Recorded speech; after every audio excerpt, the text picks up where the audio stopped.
एक तो मैं बिल्कुल ही सरप्राइज नहीं हूँ जिस तरीके से जिस डायरेक्शन में स्पीकर का डिसीजन जा रहा है। दूसरा, बचपन से हमने ये कहावत सुनी थी, वही होता है जो मंजूर खुदा होता है। रिपब्लिक हैं देश के, फिर कहा गया वही होता है जो मंजूर कॉन्स्टिट्यूशन होता है। 2014 के बाद से एक नई परंपरा शुरू हुई है, वही होता है जो मंजूर अमित शाह और नरेंद्र मोदी होता है। और वही हम रहे हैं महाराष्ट्र में जिस तरीके से निर्णय लिए जा रहे हैं। मेरा एक मूल सवाल है, 2018 का अगर constitution, amended constitution election commission के पास नहीं था, जो भी हमें स्पीकर के माध्यम से पता चल रहा है, तो उसके आधार पर हर जो संवाद होता था इलेक्शन कमीशन का, हमारे पार्टी लीडरशिप उद्धव बाला साहब ठाकरे जी के पास क्यों जाता था? अगर आपके पास रिकॉर्ड नहीं था, जो सारे एबी फॉर्म्स जिसपे ये सारे गद्दार 40 लोग लड़े हैं, वो एबी फॉर्म्स पार्टी पक्ष प्रमुख ने साइन किए थे, वो कैसे मान्य हो गए? और चलिए मैं ये भी मान लूं कि आपको कॉन्स्टिट्यूशन, अमेंडेड कॉन्स्टिट्यूशन में सहमति नहीं थी, तो किसने इलेक्शन कमीशन में आपको जाने से आपके हाथ रोके थे या पैर बांधे थे? आपको 2022 में याद आता है कि आपका संविधान क्या होता है? ये कुछ नहीं है, ये मौका परस्ती है, अनफॉर्चुनेट कॉम्प्रोमाइज ऑफ एथिक्स है।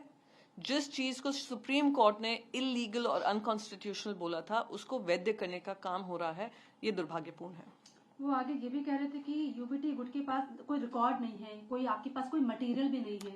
वही मैं कह रही हूँ, वो ये कह रहे हैं 2018 का कॉन्स्टिट्यूशन का रिकॉर्ड उनके पास नहीं है, अमेंडेड कॉन्स्टिट्यूशन का।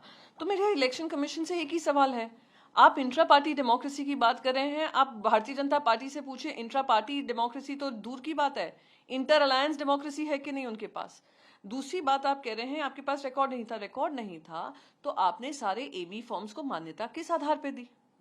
अगर इंट्रा पार्टी डेमोक्रेसी नहीं थी और लोगों को, कुछ लोगों को जो अब गद्दारी के उस पर उतर आए हैं, उन गद्दारों ने इलेक्शन कमीशन पे जाकर क्यों नहीं कंप्लेंट दायर की? तो अब आकर कहना, तो ये कुछ सवाल, कुछ बेसिक सवाल जो होते हैं वो दिमाग में आते हैं। पर मैं फिर भी कहूंगी, ये निर्णय से जनता का जो मूड है, जो जनता देख रही है किस तरीके से नाइंसाफी हुई है, जिस तरीके से एक पार्टी को तोड़ा गया है।